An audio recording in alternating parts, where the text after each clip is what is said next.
Welcome back to the Marvel Podcast for gifted listeners.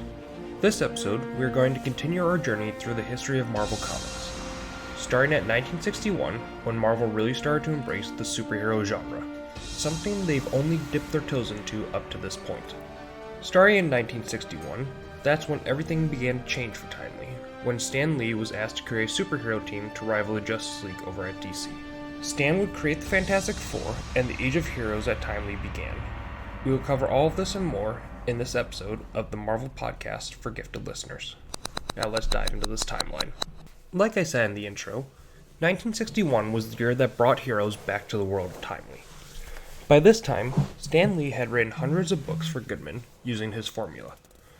Never be the first to put out a comic in a specific genre, keep things simple so that children can read it, and the cover is everything. If the cover catches a kid's eye, then it will be more likely to grab it from the other books on the shelves. This last rule was important because Goodman saw kids as the main demographic for his company's magazines. However, Stan was getting tired of this process and decided that he was going to leave Timely. He told his wife he was going to leave and try something new in a new place. But the day he was going to do it, Goodman told him DC Comics is making a new hero team called the Justice League, and it had some strong sale figures. Goodman thought, hey, if superheroes were selling at DC, why not try the heroes again at Timely? When Stan began to think about the new team, he was going to put together what he wanted to put into a story, not just something aimed at youngsters like Goodman had always wanted in his books before. When he confided in his wife, she told him to do what he thought would work in the comic because what's going to happen? He'll be fired. He wanted to quit anyways. So, Stan went to work and typed up a 2-page synopsis of what he wanted the Fantastic Four to be. Doing this, instead of writing a whole script for the comic, would lead to what is now known as the Marvel Method. The Marvel Method would be first a small script or synopsis is sent to the artist. They would then read the synopsis and draw the amount of pages that were asked of them for the required book. The page would then be returned to the writer, who would fill in dialogue and captions. The pages were then inked and finished. This is the way Marvel would do things for decades, and it worked. Jack Kirby took the synopsis of the Fantastic Four and drew the classic comic. Kirby had drawn a lot of the story and had only left a page for the origin of the team. This did cause Lee to take out a few details, such as the love triangle between Reed Richards, Sue Storm, and the Thing. And also, Johnny was originally supposed to be a high school football star. But, some changes had to be made to get the story that we all know today. And you know what? Turned out for the best. Letters started to pour into Marvel offices about the Fantastic Four. And with Stan Lee's fondness for letter columns in newspapers growing up, he decided to incorporate these letters into the back of comics. This was known as the Marvel Bulletin. With a new formula, Marvel was ready to start creating stories. After they had returned Namor to the pages of comics in the Fantastic Four, Stan Lee and Jack Kirby tried their hands at a new hero, the Incredible Hulk. It released the same month as Fantastic Four number 4. Unfortunately, Hulk wasn't as popular and was canceled after just 6 issues. But don't worry, they weren't discouraged. From summer 1962 through 1963, Marvel would debut multiple now well-known heroes in 2 different ways, either in anthology series or they would get their own series to star in. Doctor Strange, the Invincible Iron Man, the Mighty Thor, and Ant-Man and the Wasp were all introduced in various anthology series, while the X-Men starred with their own title. During those years, superheroes weren't the only books that were being published in Marvel. In early 1963, Sergeant Nick Fury and the Howling Commandos were introduced, taking Marvel back to the days of World War II. The Howling Commandos would be featured in Captain America the First Avenger, sans Sergeant Nick Fury, but all the characters had stayed the same for the members of the Howling Commandos. They were led by Steve Rogers, the captain himself. While this flurry of heroes were being created, Stan had an idea that would soon become the face of Marvel. In 1962, Stan Lee had brought the idea of Spider-Man to Goodman to be published, and Goodman was not a fan of the new character. He said people don't like spiders, so who would want to follow a superhero themed after spiders? So, instead of just totally shutting down the idea, though, he had Stan put the character in the last issue of Amazing Fantasy, which had been a failing anthology series up to this point. The popularity of Amazing Fantasy number 15 could not save the Amazing Fantasy series, but it did lead Goodman to approve a full series of The Amazing Spider-Man that would get its first full issue in 1963. 1963 would also be the year that Marvel Comics would officially have its name. And then, in 1963, there came a day unlike any other. The Avengers assembled for the first time, bringing together a group of heroes from across different books.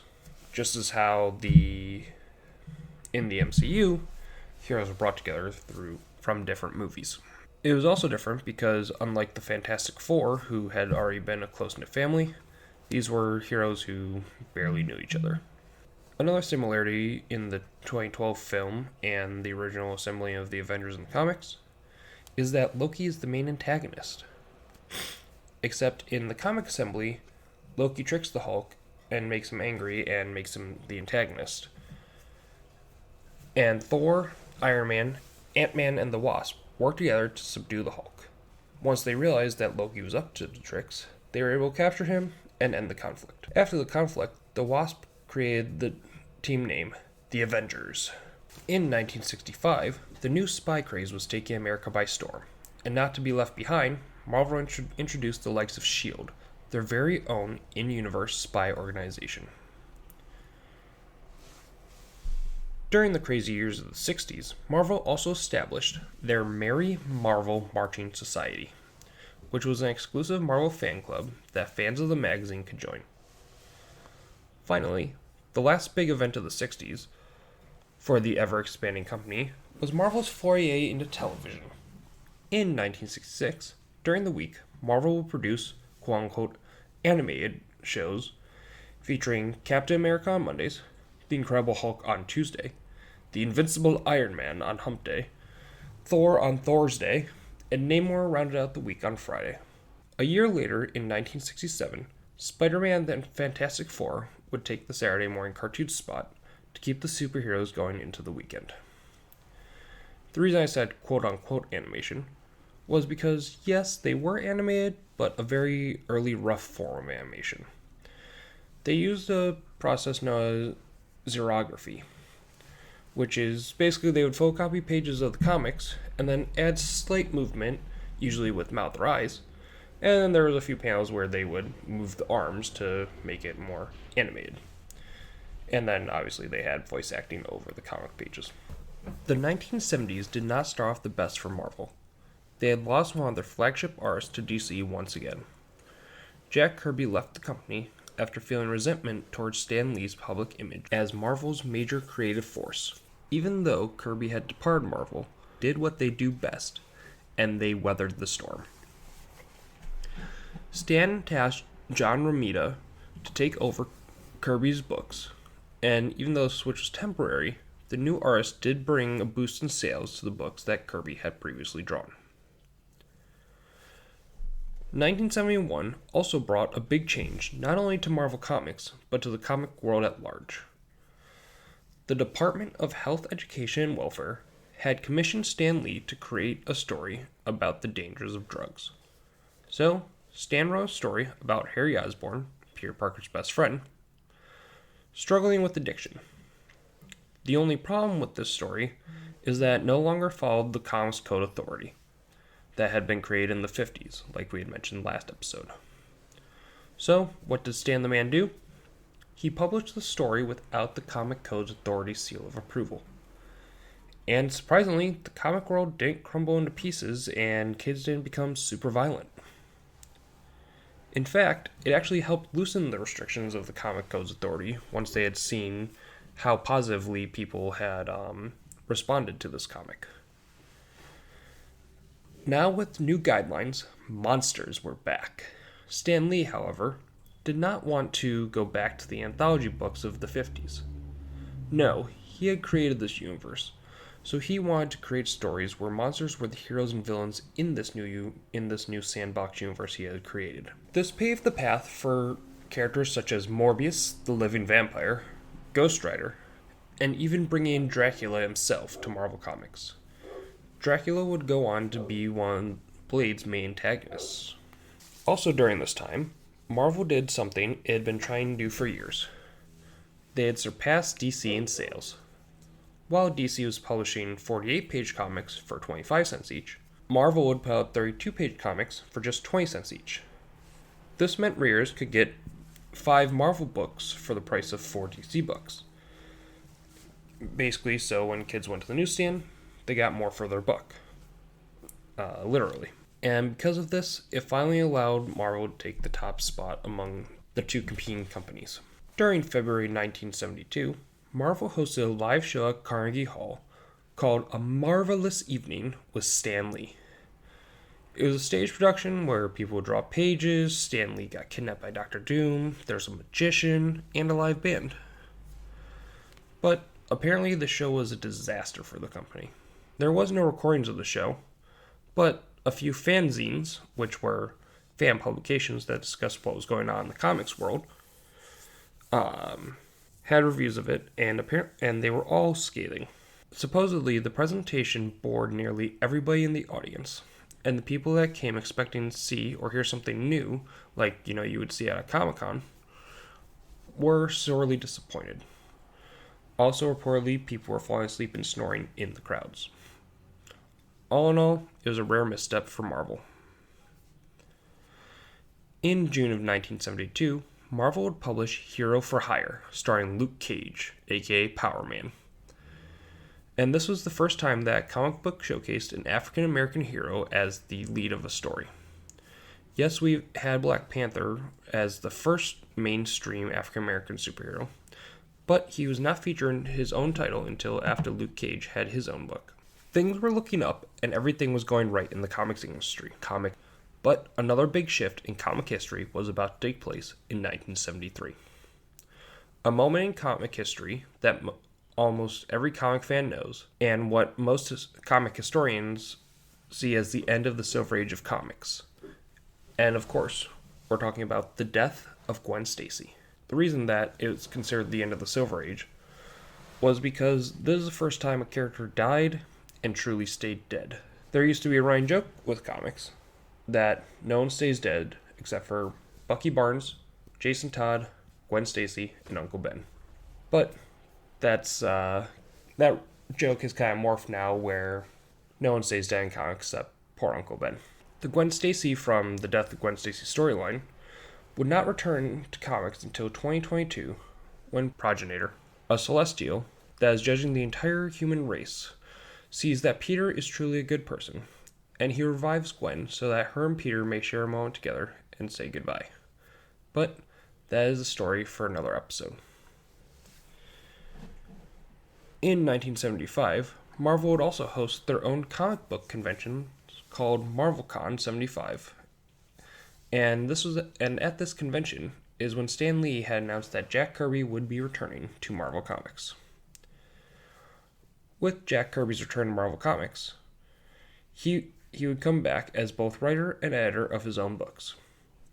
He did take over the Captain America title for America's bicentennial birthday and released a special one-shot, Captain America and the Bicentennial Battles. But Kirby was more focused on creating new heroes, and the heroes he created were the Eternals. The Eternals would only have a run of 19 issues in its Eternal run, and they would exist outside the main Marvel continuity. And a lot of the times, the Eternals would be compared to the New Gods over at DC. And this was because Jack Kirby had also created the New Gods for DC. In this time, Kirby would also create a comic based on 2001: A Space Odyssey. But Marvel would soon lose the rights to that story, and so it would morph into Machine Man, a story about robots trying to achieve humanity. Soon, unfortunately, these stories were canceled in favor of animation, and Kirby was at the time not considered the powerhouse he once was. Although public thought about Kirby has shifted back in favor of him and made him an iconic figure in the world of comics, he did leave Marvel for the final time in 1975, and in the era of Kirby at Marvel once and for all.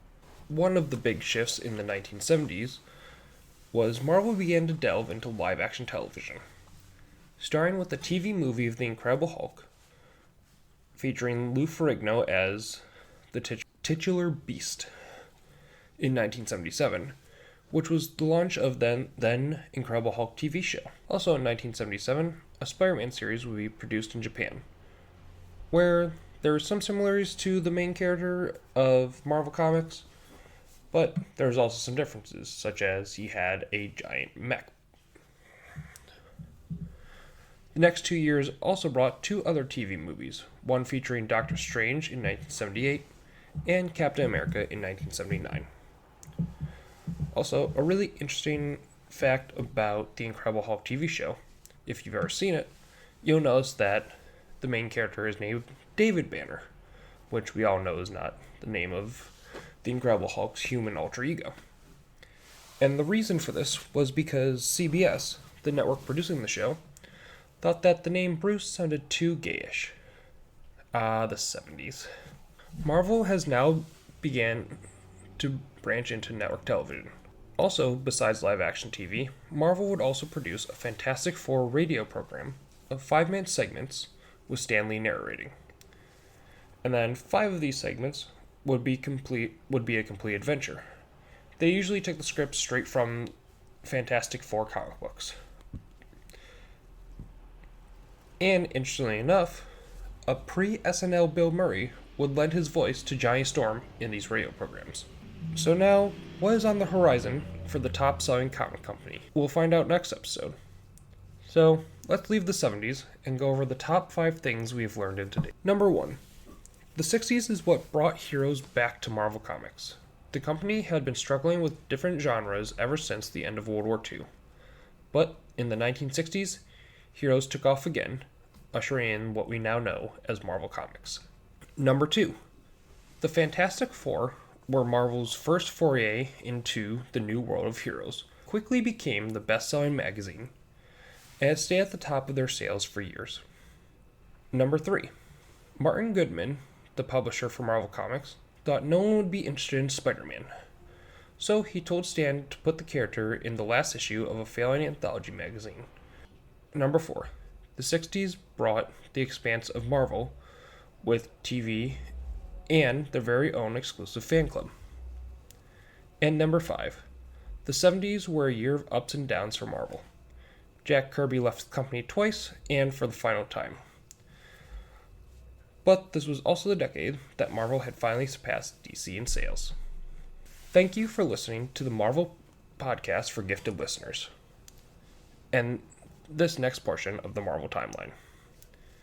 In the next episode, we will round out the last few years of the 70s in the comics side of Marvel and move into the 80s, with the Uncanny X-Men's return and evolution, and move into the 90s, where more troubles would befall Marvel Comics and lead to rights battles with characters that the company is still facing to this day. I would like to give a special shout out to my friend Eli Chalice, who provided me with a new microphone to better record the podcast with. You can find us on Instagram at TMPFGL. There is also a subreddit with the same name, and a YouTube channel at the Marvel Podcast for gifted listeners. Any questions or feedback, you can send to tmpfgl@gmail.com. This episode was written and recorded and edited by myself, James Bazinski. Intro music sourced from freesound.org. Until next time, gifted listeners, thank you for listening, and Excelsior!